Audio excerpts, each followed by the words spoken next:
और रोटी जो इंसान खाता है, शरीर को किस लिए दूसरी चीज़ों की ज़रूरत है? क्या मांस खाने से कोई ताकतवर हो जाता है? क्या उनकी उम्र लंबी हो जाती है? क्या वो बुद्धिमान हो जाते हैं? क्या वो पाप कर्मों से बच जाते हैं? नहीं, ज़्यादा बढ़ते हैं। लेकिन जो सादा भोजन खाता है उसको उन चीज़ों से नफरत होती है। जो चीज़ें पाप से भरी हुई हैं, नरकों में ले जाने वाली हैं, जीवन को बर्बाद करती हैं, रोगों और बीमारियों से भरी हुई हैं, उन चीज़ों का उपयोग होता है। उनको खा के हम खुश होते हैं। क्या खुशी है? किस लिए? देखा देखी। किस लिए? एक फैशन हो गया है। उसको ये नहीं जानते कि इसका परिणाम क्या होगा। दुख कष्ट बीमारी झेलते हैं। अरे भक्ति के और सत्संग की बातों को कहाँ सुनोगे आप, जब मन में विचार ख्यालात ही हमारे बुरे रहते हैं हमेशा। उस ओर हमारा ध्यान ही नहीं है। दूसरों की ओर देखते हैं, उनकी बुराइयों को देख के खिल्ली उड़ाते हैं, अपने ओर नहीं झांकते। हम क्या करते हैं? एक बुरे इंसान को बुरा करते हुए देख के बुरा करना सीख जाते हैं, लेकिन एक अच्छे इंसान को देख के उसको अपना आदर्श बना के अच्छा करना नहीं सीखते। अच्छा करने में बड़ा समय देना पड़ता है, त्याग करना पड़ता है, साधना करनी पड़ती है, मेहनत करनी पड़ती है। बदले में आदमी को तन मन धन अर्पण करना पड़ता है। और गुरु सबसे पहले इन चीज़ों को लेता है कि दे मुझे। और जो शिष्य दे देता है वो मालो माल हो जाता है, जो नहीं देता कंगाल हो जाता है। देता है वो इसलिए कि गुरु की आज्ञा के बिना मैं उन चीज़ों का प्रयोग नहीं करता। न तन से कोई बुरा कर्म करेगा। गुरु कहता है तन से सेवा करो, भूखे गरीब की करो, ज़रूरतमंद की करो, माँ बाप की करो, बूढ़े बुजुर्ग की करो, कोई भी हो उसकी सेवा करो। सेवा करोगे मेवा मिलेगी।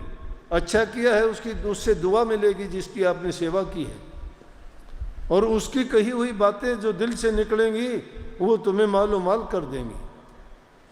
वो कहते हैं आशीर्वाद क्या था, क्यों लेते थे आशीर्वाद?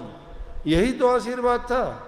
जब उनका दिल खुश होता था, खुश दिल से वो कहते थे सौभाग्यवती हो, परमात्मा तुझे सुख दे, शांति दे, खुशहाली दे। क्यों दे? जिसका मन खुश नहीं हो वो उसको देगा क्या? आज बहू सास के पास जाती है, उससे वो कुछ दिन के बाद कहीं बाहर रह के आती है, सास से आशीर्वाद लेने के लिए। सास का मुंह उधर होता है, बहू का उधर होता है। टेढ़ा मुंह करके उसे आशीर्वाद लेती है, वो आशीर्वाद देती है, वो भी ऐसा ही रहती है, जा खुश। ना उसने आशीर्वाद लिया ना उसने आशीर्वाद दिया। आशीर्वाद तो खुश दिल से देगी वो होगा ना। दोनों का 36 का आंकड़ा, उसका मुंह उधर उसका उधर। तो ऐसे में कहाँ, जिसके हृदय में प्यार नहीं है घरों में शांति नहीं है। जहाँ सुमति वहाँ सुख नाना, जहाँ कुमति वहाँ दुख विदाना।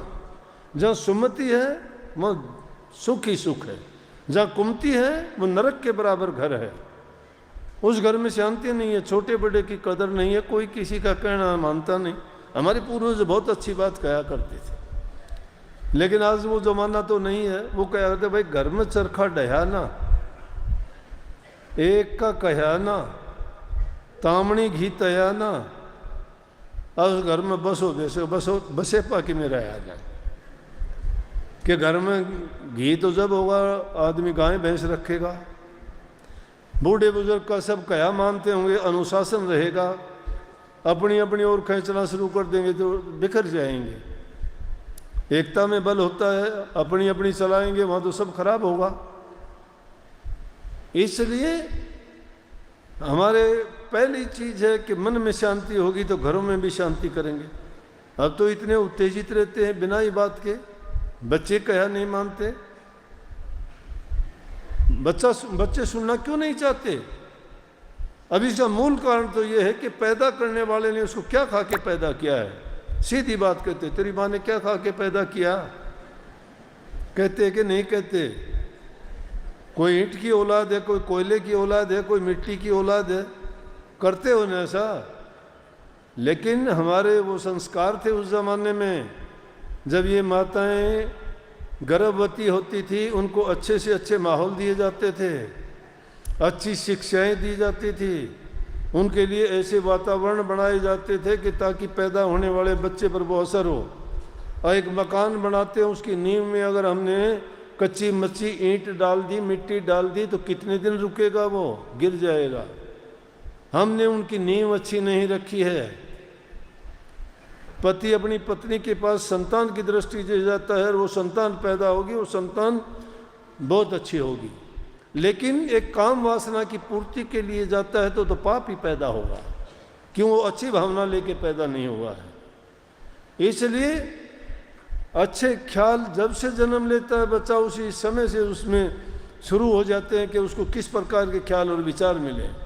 और जब वो पैदा होगा तो जन्मजात गुण लेके पैदा होते हैं। अरे पक्षी उड़ना शुरू करता है, कछुआ और उसके मगरमच्छ के बच्चे अगर चाहे जमीन में अंडे दे के आते हैं, पैदा होते ही वो पानी की तरफ समुद्र की ओर भागते हैं, जन्मजात गुण है। तो इंसान भी इसी प्रकार से जन्मजात गुण लेके आता है।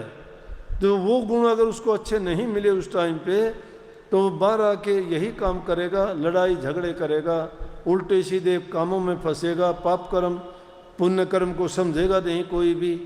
और जब इंसान इन कर्मों में पड़ जाता है, जब समझो पाप कर्म में पड़ गया, पाप बोध नहीं रहेगा उसको। पाप बोध का मतलब क्या है? कसाईयों को आप कहोगे, कसाईयों को नहीं देख बाहर कहीं जाते हैं। मैं इधर सिल्लीगुड़ी गंगटोक सिक्किम की तरफ जाता हूँ, अपने आश्रम में 4-5, तो वहाँ देखते हैं वहाँ के लोग मांसाहारी ज़्यादा हैं। और जिस गली से हम काफ़ी जगह गुजरते हैं तो बड़े बड़े टोकरों में मुर्गों को रोक के लेके आते हैं और वो देखते हैं सड़क के किनारे, उनको काटते हो। उस काटने से पहले वो रोता चीखता है, बेचारा चीखता है। वो कितना चीखता है? वो चीखते हुए कि उस मांस को पका के कोई खाता है, वो खुश रह सकता है क्या? लेकिन काटने वाला उसको परवाह नहीं है। इसका मतलब उसको पाप बोध नहीं है। आपके पैर से भी चींटी मर जाती है, आपको दुख होगा, हाय गलत हो गया, ये पाप मैं कैसे उतारूं, क्या करूं? आपकी गलती नहीं है, बिना गलती के भी आपसे ऐसा हुआ है तो भी आपको इतना दुख होगा, क्योंकि आपने पाप करने की आपकी इच्छा नहीं है, पाप करना आपका काम नहीं है, आप पाप करने से नफरत करते हो। लेकिन जो आदमी रोजाना करता है उसको बोध नहीं है, उसको नहीं पता पाप है या पुण्य है, वो करता कर्म बना लिया उसने।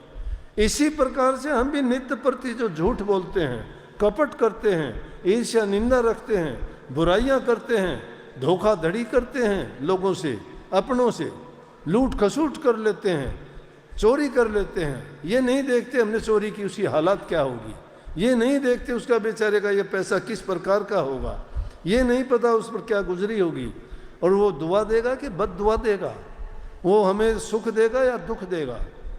ये चीज़ें बहुत समझने की हैं। इसीलिए संतों ने ये उपदेश किया, भाई अपने जीवन में किसी का बुरा ना करो।